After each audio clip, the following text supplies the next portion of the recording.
such a simple principle, but it's hard to practice. It's hard to practice. In fact, I've heard from a lot of people lately, people put their best foot forward in the beginning, and it's very true. People put their best foot forward, but what about putting their real face forward? Yeah, remove the mask from day one. So the conversation of organic or meeting somebody in the wild versus online comes up for me all the time. In my friend group, in my community, we're always talking about online versus in person. And I believe that the authenticity and the mask comes off when you meet somebody in person. I agree with you on that, which is why I do Classic Connections, people meeting face-to-face in person. And I still think the mask can still be on face-to-face. I don't think the mask, drop the mask ideally on the first, meeting, but I think it takes time to get to know people.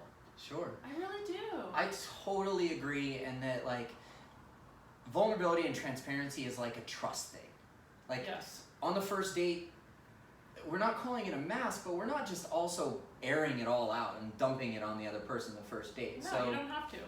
And you can effectively communicate on a first date without sharing everything you have in your past, but also without wearing a mask too. Correct. You can still be super honest with somebody on the first date. I think a first date is a great screening opportunity to ask some initial questions to even figure out if you want a second date or not. That's really the number one goal out of the first date, right? Is just to discover if you want a second. I do. That's what I think. It's about information. Yes, it's about fun, but it's more about information. Gathering some key information to see if you want to go out with somebody. I'm on board with that, 100%. So what is a fun first date activity that people can be casual and not pressured, and what's to do in Denver on the first date? I think hiking right now is a really fun first date. Getting out in nature, walking, movement. Because sometimes I think people just sitting there at dinner, you're on one side of the table, they're on the other. It's really hard to have connection except for through eye contact. But hiking, I think, is really fun. Something active, even an outdoor concert right now. Oh, that's a good There's idea. some free outdoor concerts right now. That 80s Jazz band, in the park. Jazz in the park. There's some great concerts out there right now. That's awesome. To just hang out. You don't have to go to dinner. I honestly, you and I are both in kind of fitness and health. I don't know about you, but going out to dinner with somebody and eating every night, that's not fun for me. But what else could you do? Or picnic in the park might be fun. Yeah, they sell wine in cans now, so you don't have to take the bottle, and it's okay to drink wine in the park now out of a can. It's not. Anyways, I asked a French girl out once, and I'm like, hey, do you want to go to Infinite Monkey sometime? And she's like, did you just ask a French girl to go to a winery where they sell it in cans? I'm like, yeah, I did. Oh, that's really interesting. Yeah, it was funny. It was really funny. It's really interesting you'd say that, right? Because I'm in this process of going through my divorce. So I'm separated, soon to be divorced in a couple months. And I'm in that, all right, how do I want to date when I'm newly single? And part of me thinks kind of being friends first for a while. And it doesn't mean people have to, but what if we considered being friends with them first, to kind of let the mask down, especially if I've had people have their best foot forward, and I've gotten burned by that in the past. And I want to know really who they are. And I need to get better at asking the deep questions, not just the surface questions, but asking that second layer, third layer question to really get things clear. Yeah, we're not giving them the third degree. We're not diving deep into the pro sleuth or the private investigator type. It's not interviewing or grilling. But what we are really trying to discover is we've thought long and hard about who we are, so therefore we're an individual, and then we have another individual across the table, and we have to understand to be understood. Yes. I love that expression. Yes. And they have preferences about what they want, and we're going to have preferences about what we want, and it's okay. Totally okay. I think people are so worried about I don't really want to tell them exactly what I want because I'm going to scare them away. Well, I would rather know on a first date what your preferences are, so that we don't have to waste our time. And if we have enough preferences together, then that's where I think attraction and chemistry can develop. Because I've been researching about chemistry and attraction. What the difference is. Right? Are we talking about hormones? Or are we talking about the chemical reaction in the brain? Yeah, so for me, this is what I've been reading, okay? So a lot of times when there's a lot of chemistry, it's that electricity between somebody, right? touch you and you're just like, ah! You smell right into a big puddle. That's the fun part. I know, it's so exciting. Which you don't have with everybody. You know, you either have chemistry or you don't. And then there's attraction. You know, you're attracted to what somebody looks like. You're attracted to their body. That's attraction. Now, I think it's wonderful to have both. But what I've been reading about is like it's better to have attraction first because chemistry actually can develop. And sometimes if too much chemistry is there in the beginning, it can get us like so focused on the chemistry that we just lose everything else. Yeah. So you were talking about friends first, and I think that that's a good tactic to have to find out if somebody's going to come on too strong or if they're going to respect your boundaries. I'm all about boundaries. I'm all about boundaries right now too. Yeah. So walk me through maybe an example or like how to handle when somebody comes on too strong and you have the boundary of friends first. It's a really good question. So the conversation would look like this, like, hey, I really like you. You seem like a really great person. I can't wait to get to know you. And I'd really love to be friends first, even if that looks like 2 months and just kind of get to know each other with like no pressure, take the pressure off and just go have some fun and get to know each other. Is that something that would work for you? And then if their intentions are to find a long-term relationship and they're like, no, I really don't have the patience for that, then that's really good to know. That's a good sign. As friends first. Yeah, because like if somebody can't wait 2 months to just hang out with you and be with you and develop trust, because I'm really learning so much more about trust. If you don't have trust, you don't have anything. That's right. You got nothing. Yeah. So as friends, without any pressure of, you know, are they gonna kiss her and I don't want to stop. They get all the chemistry. But I think if you have that trust and you can develop that, and again, this is just kind of my new thing. People can do it or not. But if you get to know each other slowly over 2 months, that trust develops. And what if that like sexual attraction and that sexual chemistry like builds as well? It'll just be 10 times better. What do you think? I totally agree. And I've seen it happen where friends become more than friends. People are oftentimes afraid of that friend zone. Oh, that's true. Because it's a negative connotation. But you know what? Recently out of a situationship, right? And met somebody and she's like, you know what? I'm not so sure I'm okay with dating somebody with a kid. And I'm like, you know what? Thank you so very much for your honesty. How about we just stay connected on social media while you figure that out? And I don't even know if I wanted to date you. So that's great for both of us. It's a win-win. You know, we're both in the fitness industry, and she seemed friendly. I'm like, well, I'm not losing anything here. I'm actually winning an honest person in my life who's totally okay with being my friend for a little bit. How fantastic is that? And it's clear between both of you. And Absolutely. It's mutual is what I can hear. Yeah. So even if we're connected on social media and another person comes into my life, then there's no threat there because I'm like, well, we established the friend's boundary because I have a daughter and my daughter is the most important thing to me, you know? I don't want to be with somebody who's not okay with that. She's 16. She's going to be 17 next month, and like, she's got her own life. She doesn't really, you know, hang out with me that much anyways. Yeah. How much do you think I'm going to ask you to be involved in that? Yeah, it's really awesome. I had this client that he really wanted his own children. And this gal that he started seeing, like the chemistry was off the charts. It was amazing. And she had 2 daughters. And he really wanted it. And she was like, I'm not having my own kids. She's done. And then he went away and he really thought about it. Like, is this, what do I want? Like, what? And they, you know, they stopped seeing each other. They stayed in contact. And then finally he got really settled about, I'm okay with that. I'm good with becoming into your family. Like, I'm good with your daughters. I guess I don't need my own children. And now they're married. Yeah, give me that's fantastic. You know, give me an age. What age was he? I want to say he was in his mid-40s, early to mid-40s. Right. So he's looking at his life that he's created for himself, and it's never happened for him that he had his own kids up until that point. And like a 45-year-old beginning a family, that's realistic. It happens all the time. But I think he took some good effort to look inside. He did. He took some time. Yeah. And age is just a number, you know. I mean, like, I'll be 40 next year. Oh, you're such a youngin'. Just turned 39. Youngin'. I'm going to be 50 this year. Big plans? Cancun I love birthdays. with my family. Cancun with your family. The best. We're going to Greece next year for my 40th. My daughter and I. Beautiful there. Yeah. She'll graduate high school. She'll turn 18. I'll turn 40. We're going to Greece. Awesome. 7-day Beautiful there. cruise. Oh, water's spectacular. Right? Mm-hmm. So we were talking about friends for the friend zone. Mm-hmm. Your client got married because he was introspective and he's like, really, what do I want? Mm-hmm. I love talking to people about setting your intentions, which is exactly what he did. My intentions are a long-term relationship. They got married, but my intentions were not so much deal breaker on the kids. Mm-hmm. I think that's a really good place to be. It is a good place to be. And if you're on the fence, it's good to think about it, because I don't know if I could be with somebody or not with children. I don't know. I mean, I don't know. It would depend on if they are able to make the relationship a priority as well. I think that's the biggest concern that women have with being with men that have children, that they're going to become like second fiddle. Yeah, who wants to be second?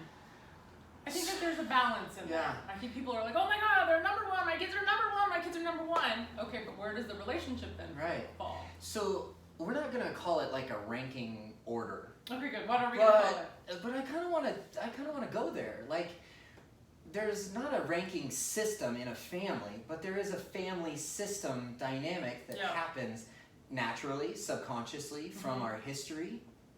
So when somebody feels like less of a priority, maybe behind the kids or maybe behind the career, what do we do in that case to address our feelings of not being a priority and then taking it to our partner and saying that out loud? Yeah, I love that question because it happens a lot. And I think if people don't voice it through effective communication, if they are starting to feel neglected or ignored, what I love to do is if I was in a relationship, I would say, I would really love to know when we're going to see each other and have those dates on the calendar. I don't care if it's at the end of the month. I just want to know that those dates are on the calendar and it is our time, because that gives me, it relaxes me, it gives me peace of mind, and it lets me know when I'm going to see them. Like, I don't like to not know when I'm going to see somebody. It makes me very, very anxious. And I'm an attachment anxious style, right? We were talking about the We were.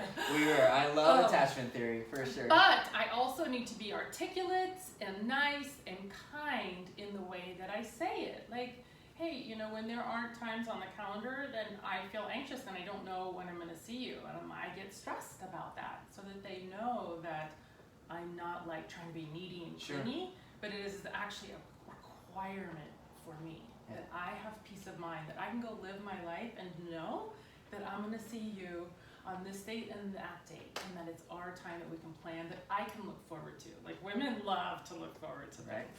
I'm the same way. I love to plan. I'm a bit of a planner. Okay. And I do like to see those dates on the calendar as well, because we're both busy. Right. Like, you and I are both very, very busy people. Sure. And I make time. I don't have the time. Yeah. I make time for those priorities. Absolutely. And if it's in my calendar, it's red. It's like blocked. My time with you. Correct. And I'm all about that. Exactly. I think there's workability in that for people. Sure, and that's partially compromise as well. And like, we're agreeing that this is going to be our quality time, So you said in there, come across as needy. We have needs. We do have it's needs. Totally okay to voice those and to unfortunately address the situation if those needs aren't being met also. Absolutely. Because I think if our needs aren't being met, then that's where we get angry. That's where we get resentful. And I would rather say, hey, this really works for me. What works for you? And to almost like go back and forth and compromise on it. Like, okay, that doesn't work for me. Okay, I'm a little bit more spontaneous. Okay, I'm a little bit more of a planner. Okay, well, how can we meet in that middle so your needs are being met and my needs are being met? I think it's important. I don't even think it's needy or clingy. I think it's what do we need as a person and as a human being to feel good about the situation. Because if neither one, if we have that anxiousness or that stressed feeling, I don't know about you, but I'm distracted. Agreed. I might actually hyper focus on the what if scenario, and that's a bad place for me to live in. Like, we could call it overthinking, we could call it obsessing, but really it's just like the question mark. And frustration comes from unmet expectations. For sure. And when we're balancing our expectations with our partner, life can be amazing. Yeah, amazing. So you briefly brought up you're going through a divorce and you're separated. What do we do when a relationship has come to an end? Breathe. You breathe. You breathe. You absolutely do. It's interesting. This isn't my first divorce, and hopefully my last, right? But I never knew what this journey was going to be like. And what I'm most proud of is that I communicated very effectively with him. Like we have to work on the paperwork, right? You have to turn in certain paperwork to the court, and he and I worked harmoniously. We worked like we were friends in that paperwork because we both needed to do it. There were times the paperwork was very difficult. Like he didn't understand some stuff, I didn't understand stuff. So we actually met sometimes to work on that paperwork together. But it's a peaceful feeling that I have, and I can really honestly say that I'm at peace right now about this mutual decision that he and I came to. There's no shame, there's no I'm a failure, there's no what ifs, because I gave it 100% before we made this decision together. And I think making that decision together, like what your needs are, it's the when you're same dating, thing.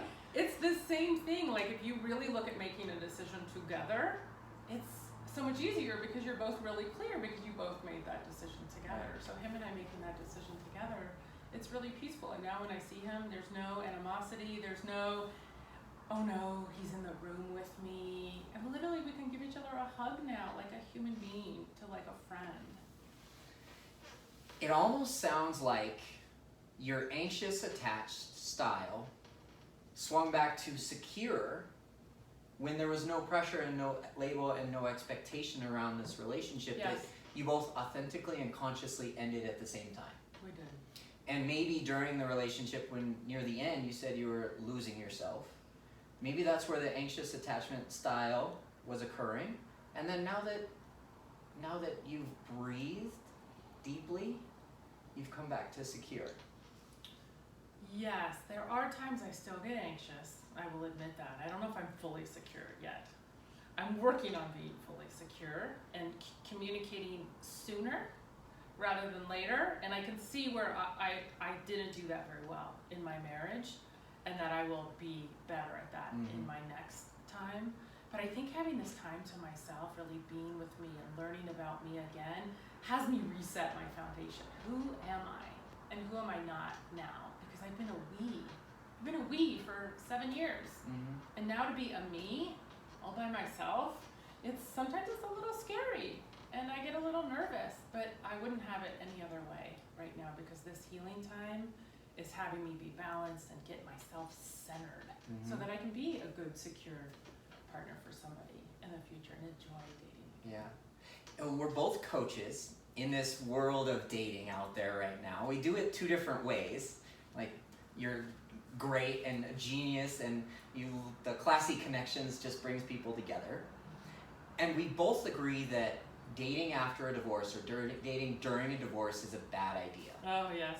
I did try it, and he and I did come to a mutual decision, like, this isn't working, let's just stop, and if we date in the future, we will. But it was, as much as it was hard to hear because there was so much chemistry and attraction between him and I, it was a really good decision. And I can see now why people say, don't date during your divorce, because it brings up a lot of stuff. It brings up a lot of anger, it brings up a lot of emotion, it brings up a lot of sadness. Question marks too, huh? Question marks. Yeah. It brings up I almost think we need it as a time to reflect. What did we do well? What could we do better? Who am I now? Who am I not now? Who have I grown into? Who am I not now? Like it's like that self-awareness time that is needed. And I'm not saying that people can't do it, but what I didn't have the ability to say was, I'm so grateful that you like me, and I can't wait to get to know you, and I need to wait until I'm divorced. I didn't have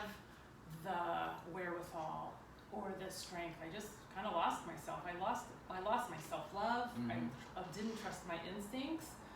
So he basically kind of saw the worst of me, which I'm a little embarrassed about, but you know, I'm still pretty great, even though I'm a mess sometimes.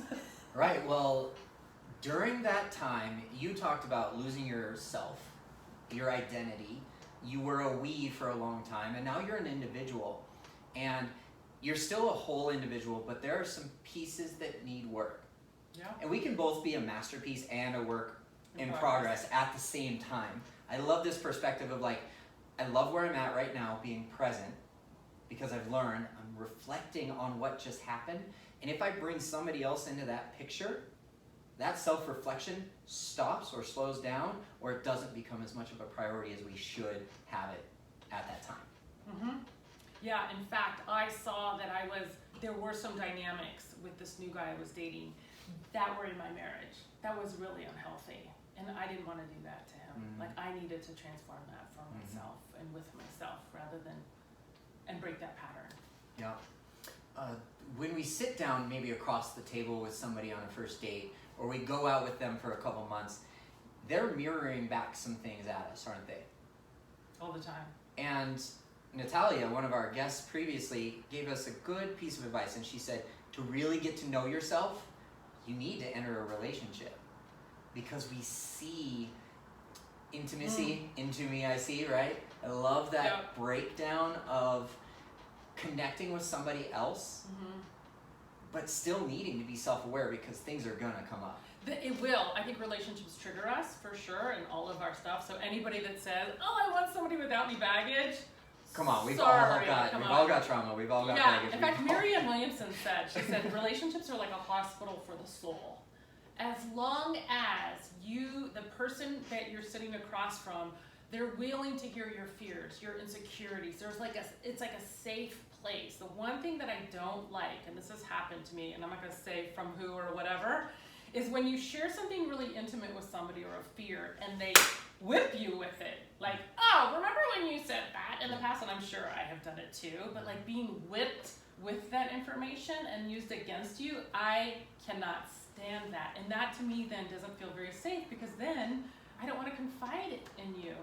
And then why are we there why are we there anyway? So if it's not a safe space, then it will continuously trigger us and we'll never grow. And the relationship won't be everything that we want it to be either. Exactly, and that's what I'm learning. I'm learning for myself to never use something against somebody, because they are saying that to me in a trusted, safe space. Like, almost like take it like this precious gem. Like, wow, thank you for having me be somebody that you would confide in. And vice versa. We have been talking about trust as a foundation of a relationship. It's one of the pillars, for sure. It is. But respect is a big part of trust as well. For sure. So we start self-respect. Do we trust ourselves? Do we respect ourselves? Do we love ourselves? We have to take care of those things before we ever are able to do that with somebody else. And that's where the boundaries come in. What's healthy amen. for me as a boundary? Yeah. And will they respect that boundary? Yep. Amen. I get made fun of all the time by my friends for Why? my boundaries. Yeah. Oh. I've talked about the 9 p.m. cutoff time. What's the 9 p.m. cutoff? Well, if I'm not dating you, I won't text you back after 9. Because my days start so early, probably 6 a.m. nowadays. Sure. 5 days a week. You know, you asked me about my workouts. 5 days a week. I'm in the gym at 6 a.m. with a couple of different guy friends of mine. I can't text you at 9:45 at night. I'm most likely asleep.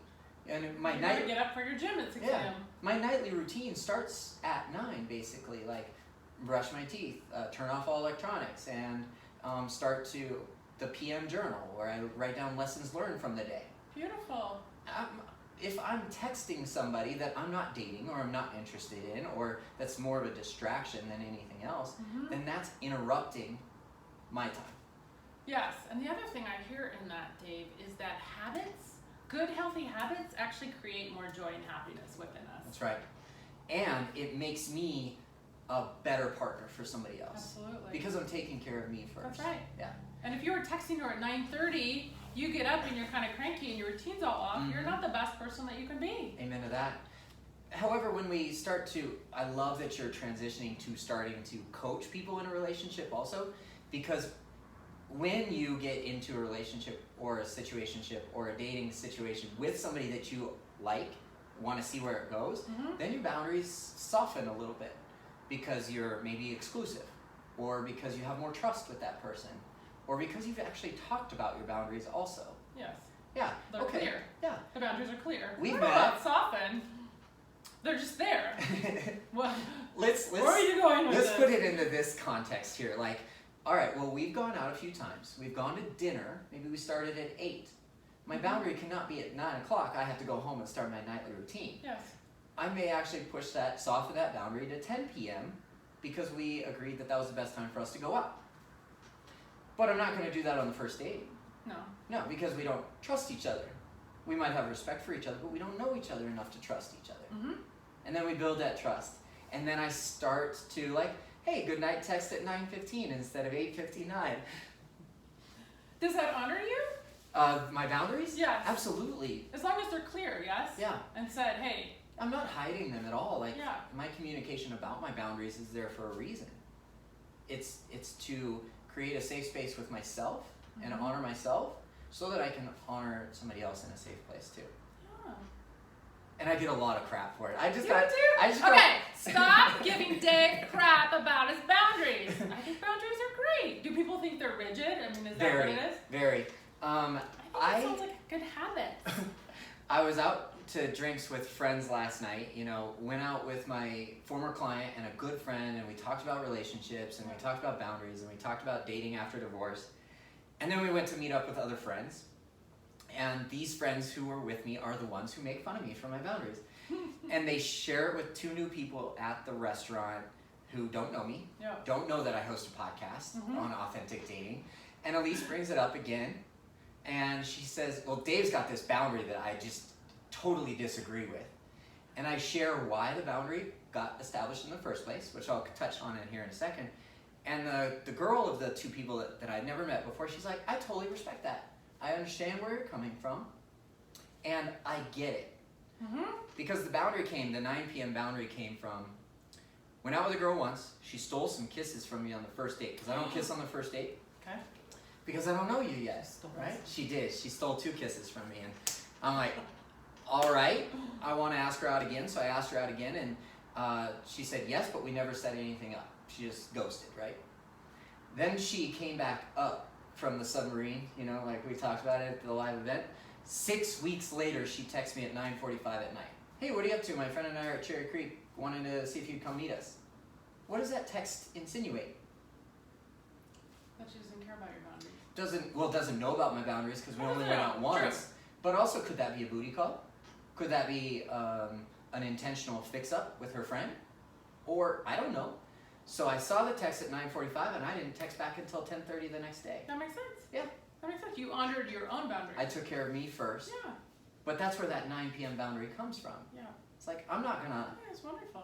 soften for somebody, just because they reach out to me, because I'm not that needy for attention. No, and the other thing that I get, sometimes like if we're texting at night, I don't know about you, but I get all like overstimulated and stuff, and then I can't go to sleep. Uh-huh. And then if I have to get up early the next day, I'm like exhausted, and I don't do well when I'm exhausted. Me neither. I need to be at my best every day. We're on fire like 24/7. We're on fire and on 24/7. Yeah. We're coaching people about Yeah, dating right. and love and Right. men and women. There's stuff that comes up.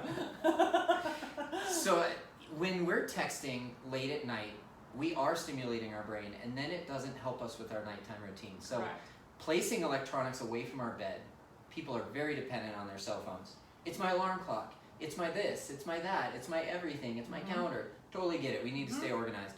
But there's blue light that emits. There's electronic waves that emit. It disrupts our sleep. Yeah, one person told me do not have a phone in the bedroom. Yeah. Put it like out there so you In the can hear kitchen, it. sure. Yeah, put it in the kitchen. Yeah, I live in a pretty small place. I could hear my phone in the kitchen from my bedroom, Mhm. and it could still probably wake me up. Yeah, and then you get up, and then you're up. But I have a 1999 alarm clock in my room. You do? I do, sure. That No, it turns on to music like a country station. Oh, So it warms me up. It doesn't wake me up, you know, like I arise kind of naturally. Mhm. But anyways, let's get back to what we were I talking love about. learning so much about it. It's so great. It's so awesome. I love the authenticity of that. You know, and you're unapologetic about it. That's what I love as well. I think sometimes people be like, can I say this? Can I do this? Can I? No, be unapologetic about your That's what boundaries. authenticity is, And right? share it and communicate it about why, so you can explain it. Mhm. Once people understand it, they'll go, oh. Yeah. And if people just say, oh, well, I have this boundary, then they'll go, oh, wow. But if Yeah, you it's pretty explain standoffish, why, right? Yeah, explain why you have that in your life and why it works for you. I would think it would develop a lot of respect for people. Yeah, and then a trust as well. Like if I start to see somebody new, and they know I don't text back somebody I'm not dating after Mhm. 9 o'clock, then say like we're spending a late evening at my place, and my phone is going off at 9:30 at night. Mm-hmm. Well, that boundary is there whether she's there or not. So I don't reach for my phone at 9:30 Sure. because who's texting me at 9:30 that can't wait till next day? Yeah. I'm a personal trainer who works online only, and I'm coaching people through dating. There are no emergencies at 9:30 at night. Yes. Like literally. No. No fires needing to be put out. No. Yeah. That's good. I think it's a great boundary. Yeah. Mm-hmm. So we were talking about intuition. And tuning into our intuition has a lot to do with our mask Mm-hmm. and numbing and simply just not being our most authentic self. Yes, and I'd even add to the intuition when you don't have boundaries, when you are doing things that go against your grain, when you're not grounded and centered in who you are and in touch with that, I think we lose all sense of our intuition. And I can honestly say that I've been there, especially in these last 6 months, dealing with not just a divorce. I had a crazy roommate situation I had to deal with. I had some financial things I had to deal with. Then sharing with everybody in my life about my divorce. Like, I was scattered. So that scatteredness left me not almost thinking straight. Mm-hmm. And if I wasn't thinking straight, there's no way I was in tune with and trusting my intuition. I was just kind of, you could call it numb, you could call it just like I was just Blind? blind, Not aware? Whatever word you want to use. Like, was I functioning? Yes, I was functioning. I was kind of foggy. Surviving? I was surviving, and that was a very scary place to be in because I just lost my ability to use my voice and even think about what do I need. Mm-hmm. I was so busy doing so many other different things, running a business, doing this. Like, I couldn't give myself the attention. I was so focused over there. Like, oh, I got to give my clients the attention. I got to get my divorce paperwork done. I got to show this house, all this stuff. And this last 2 months, I spent so much time by myself. Mm-hmm. It's almost a little kind of scary, but I realized that if I can't be with me, I am not a good partner for That's right. somebody. I have to get back to what does loving Suzanne look like? What are these intuitive hits that I'm getting?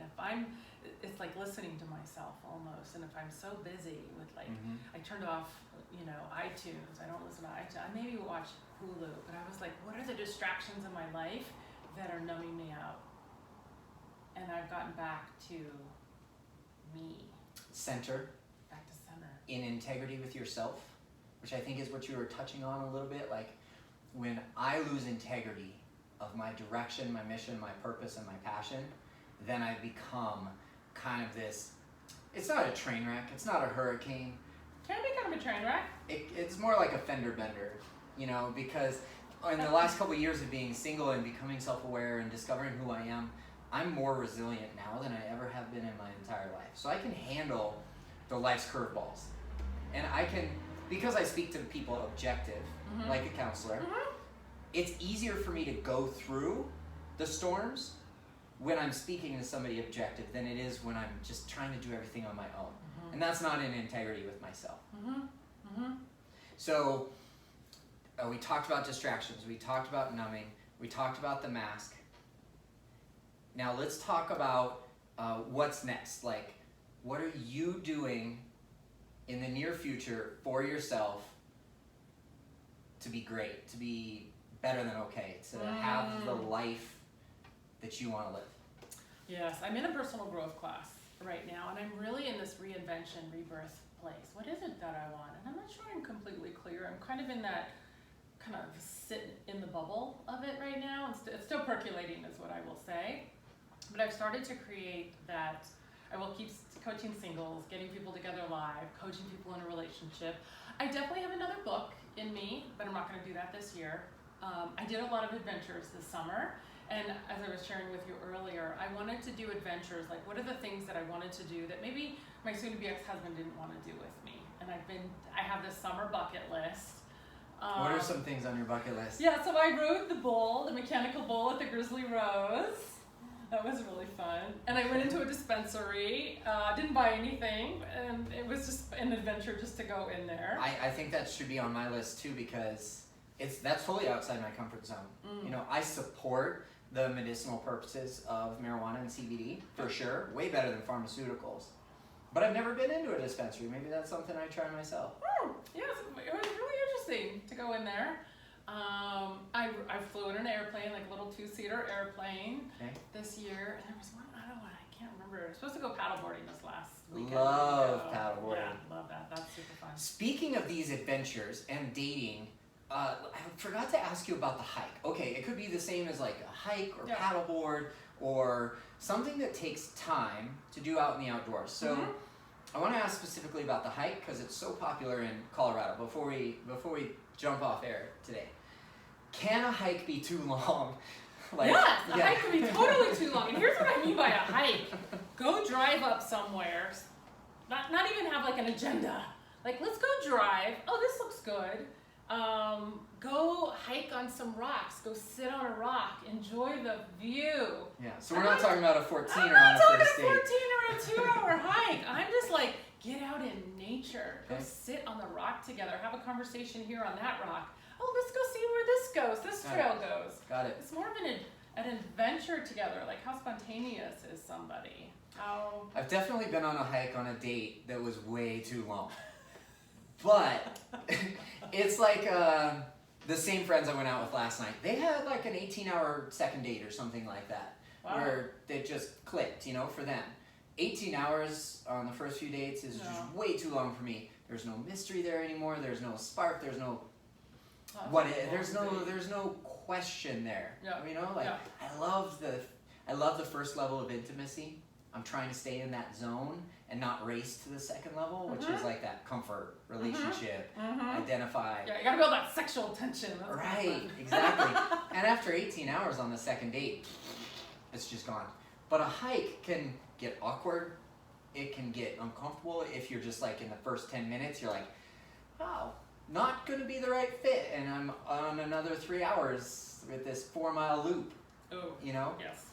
That plus, is it even in alignment with both of you? Like, is that part of your core values? Is that an interest? Is it a priority to get out into nature together?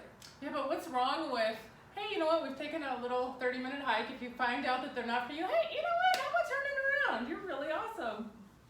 You're great, but not perfect. Wait, what is what the line? line? Continue a 3-hour hike with somebody if I knew in the first 10 minutes. Like, I don't mind going a little further, but I ain't gonna hike for 3 hours. Like, exactly. my time is precious. You might be stuck out on the trail. Like, there are some loops that happen in Colorado. Like, if you're halfway through that loop, it's the same distance to turn around as it is to finish. Now, I don't mind hiking for an hour and then turning back kind of a thing, but come on, 3 hours? Right. Or 18 hours, definitely not. That's what the screening is for. I think we could screen a little bit better in this dating. Coffee, grabbing one happy hour drink. Ice cream. There's a lot of things people can do that are... The sugar bothers me in ice cream. Yeah. But I'll go with you to ice cream, and I've gone to ice cream a lot and not actually eaten the ice cream. Tea, coffee. Yeah.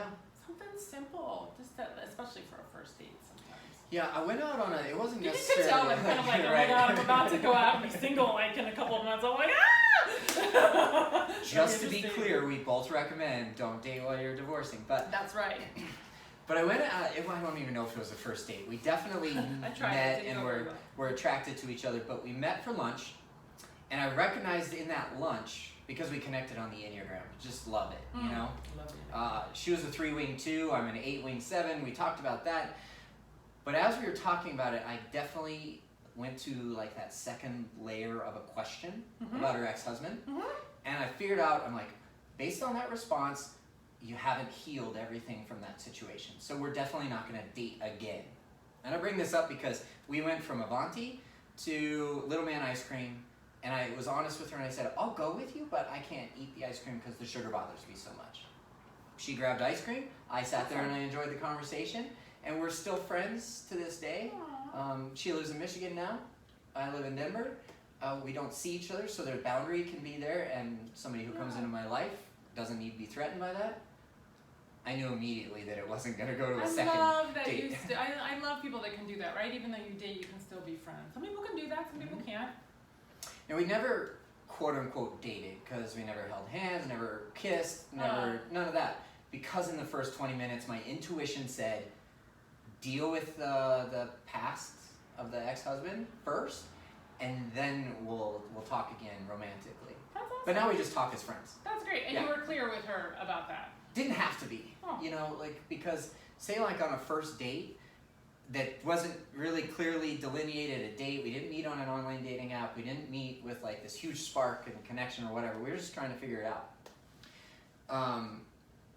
I didn't owe her anything. So, a couple of friends met for lunch. That's great. I didn't assume it was a date from the get-go, so therefore I didn't necessarily assume that I had to tell her we're not dating anymore. That's kind of assumptive, don't you think? I don't know, as long as you're both clear. Yeah. I think it's when someone is unclear, when one or the other is unclear, that's when you gotta clear it. Yeah, I've been in the gray area quite a few Yeah, times. gray too. area sucks. It's like It sucks. it's definitely purgatory of the dating world. It is. Well, I think when you're unclear, if one person is unclear, or you're, what do you call it, the gray world? Gray area, When there's a gray area, I think for me, especially as an anxious attachment style, I'm in my head, I'm anxious about something. So I have to get something clear about it. Either create an agreement about it, create a boundary about it, share where I am at, and see where they're at, and then make a mutual decision together. Kind of like what I did with my divorce. Okay, good. How are you doing? How are you doing? Okay, good. I'm good. Do we still like to be here together? And almost like move through it together. Like, okay, is this friends? We're clear about that. Is this a date? You're both clear about that. Are we dating exclusively? Are we in a relationship? If people go down that path, I think together and in communication, it will solve so many problems out in the dating world. Agreed. And there is no timeline. No. There's no one set timeline for that. Like, No, but if it's in your head, yeah. if you're wondering about it, it's time to get it out of That's your right. mouth. And trusting your intuition and your gut, Yeah. for sure. Which Correct. is why we have to steer clear of more than a couple drinks on the first few dates. Because that's numbing your alcohol intuition can for sure. numb your intuition for Yeah. sure. And I love talking about intuition because when I journal, those are my letters to God. And then when I receive my intuition, that's God speaking to me based on the questions that I ask in my journaling. I was taught that by Andy Knutson, he's one of my men's group leaders. Just best tip ever. That's a great Yeah. I think journaling is really powerful. I do a gratitude journal in the morning, and it just kind of increases my vibration instantly. So this episode comes out in August, maybe near the end of August, at the latest. What is coming up for Classy Connections or Lovable Eyes that you want us to know about? I love how you say it. Lovable eyes! And how can people get involved with you? Sure. So Classy Connections, there's 2 events coming up. August 25th, it's a Sunday. It's for ages 40 to 59. And then October 13th is for ages 50 plus. And we'll be down in Old Town Louisville. And then for Lovable Eyes, I love coaching people that are self-reflective, that are ambitious, that they're just like frustrated in the dating world. Like they just think dating sucks. And maybe they're successful in all areas of their life, but they just can't figure this one out. Those are the people that I love to transform, to know that they can do it and have a successful, fulfilling relationship. I like that one of their pillars of strength in their life is a little bit shorter than the others. Like maybe their financial health is amazing, their mental health, physical, emotional health is all, and the spiritual health too. But the love. Yeah, because the thing that I like about those people is that they can learn it. Yeah. When people are willing to be a student and learn it, or learn something new, or learn a different way, because normally the way they're doing it, they're just like gonna hit their head against the wall. But if they can learn a different way and be a student again, which is very vulnerable, right? Somebody over 40, like what, I gotta learn a new way? It's uncomfortable. But if they're willing, I can teach them. Sure, and then they're better partners setting themselves up for success. Like yourself, you just recently dove deeper into attachment theory, right? I did. I just read the book Attached. By Amir Levine. So very interesting. You're speaking from your own perspective of being 49, right? And learning something new so that you can be a better partner in the future. Right, yeah. I'm going to go into the dating world here pretty soon. Armed with more tools. Armed with way more tools. Yeah. Like I was great before, I learned tons of stuff before I got married. Then I got married, it was a good marriage. And then I'm coming out being separated, like, wow, I'm excited about the adventure. Good. Yeah. Well, thank you again for your time. I know it's valuable. You blessed me in my home, and I really appreciate that. Is there anything that we didn't touch on that you want to close us out with? I think we covered kind of the gamut. We did kind of. Such a pleasure. I love your authenticity and your boldness, Dave, and you're just so special. Oh. Okay, he's blushing. I always compliment this guy. He's so awesome. Yeah, we do have a good friendship, and we would not have met had it not been for the BBR community.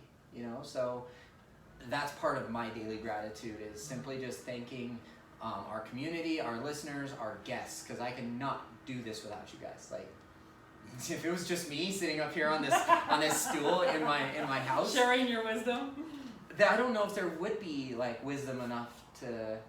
I don't know. That's the beauty of communication, right? And meeting new people as well. We've developed here. Yeah, it's amazing. Yeah, Thank you. I'm really blessed. Thank you. Thank you, Suzanne. Love it. Love it too. Oh.